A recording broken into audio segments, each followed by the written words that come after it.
निपुण जी। देखिए, तमिलनाडु में विरोध कोई आज से नहीं है।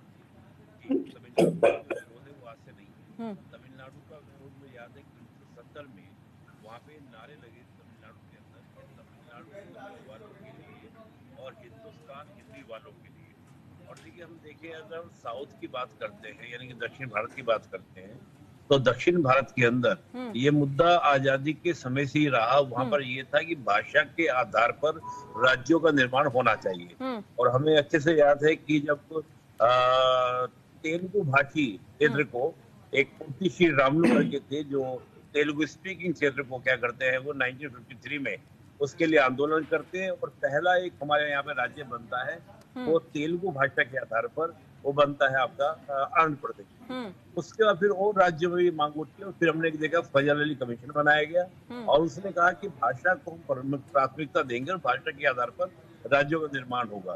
तो ये जो विवाद है, ये अब का विवाद नहीं, पहले से चला आ रहा राइट। विवाद है। हम्म। रही बात जो वर्तमान में हम जो सेंट्रल गवर्नमेंट की बात करते हैं, देखिए मैं आपको बताता हूँ कि हमारे देश की जो सबसे सर्वोच्च परीक्षा है वो है यूपीएससी, हम्म। संघ लोक सेवा आयोग। संघ लोक सेवा आयोग में इस सरकार ने, जो वर्तमान सरकार है, उसने क्या क्या सुधार किए हैं, क्या सुधार किए हैं कि इसमें 3 परीक्षा होती है, प्रारंभिक परीक्षा, मुख्य परीक्षा और आपका साक्षात्कार। अगर कोई बच्चा इंटरव्यू में, यानी कि इसमें पहले पूरा माध्यम रखा है अंग्रेजी माध्यम मेंस के अंदर, मुख्य परीक्षा के अंदर, लेकिन अगर वो साक्षात्कार में चाहे कि मैं इंग्लिश में बात नहीं करना चाहता, मैं हिंदी में करना चाहता हूं, तो उसको हिंदी का क्या दिया गया, विकल्प दिया गया कि वो हिंदी में बात कर सकता है। इससे पहले क्या था कि आप इंग्लिश में ही बात करेंगे, हिंदी में बात बिल्कुल नहीं करेंगे, लेकिन यहाँ पर आपको हिंदी का विकल्प दिया गया।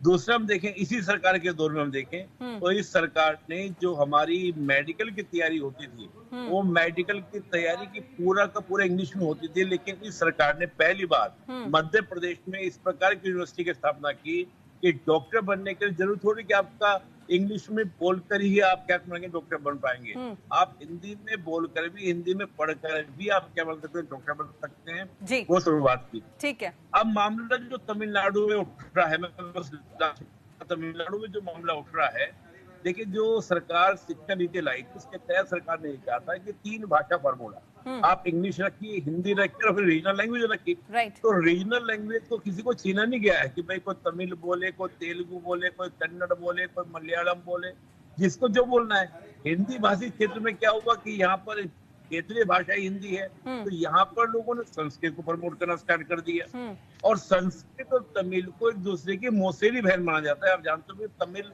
जो काशी, हम देखें काशी तमिल जो संगम होता है वो इसी बेस पे किया गया कि तमिल भी एक पुरानी भाषा है हम्म। और संस्कृत भी एक पुरानी भाषा है। हम्म। तो वहां कहीं ना कहीं तमिलनाडु के जो लोग हैं वो कहीं ना कहीं तमिल को मानते हैं कि हम एक पुरानी लैंग्वेज को लेकर चल रहे हैं, हम्म। हमें दूसरी लैंग्वेज अगर साथ में लेकर आएंगे तो कहीं ना कहीं हमारी लैंग्वेज कहीं पीछे छूटेगी।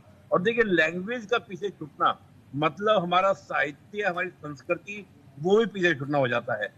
लेकिन सबसे बड़ी बात क्या है कि अगले साल चुनाव होना है और चुनाव से जी। पहले इस प्रकार के मुद्दे बनना, ये हम्म। कहीं ना कहीं राजनीति की ओर भी इशारा करते हैं। और मैं देखता हूं कि तमिलनाडु की राजनीति में जी। भाषा हमेशा एक मुद्दा रहा है। 70 यानी कि 67 के चौथे आम चुनाव के बाद हम्म। खास तौर से तमिलनाडु के हर विधानसभा चुनाव में आप देखिएगा, हम्म। वहां पर लैंग्वेज को लेकर आपको बातें देखने को जी। मिलेंगी। ठीक है सर।